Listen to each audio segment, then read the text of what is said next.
Hi friends! Today we're diving into the best vertical garden ideas for 2025. Perfect if you're working with a tiny balcony or small outdoor space.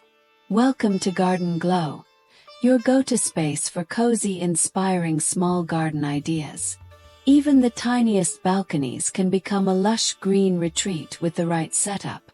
Vertical gardens are a game changer.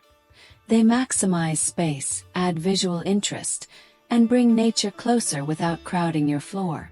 Start with simple wall planters or hanging pockets. Mix herbs, flowers, and small shrubs for color, texture, and scent.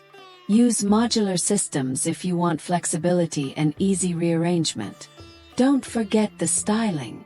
Add fairy lights, small seating, and decorative planters to make your vertical garden feel personal and inviting. This year, elevate your balcony and create a relaxing oasis, one vertical layer at a time. Subscribe to Garden Glow for more small garden ideas, DIY projects, and cozy outdoor transformations.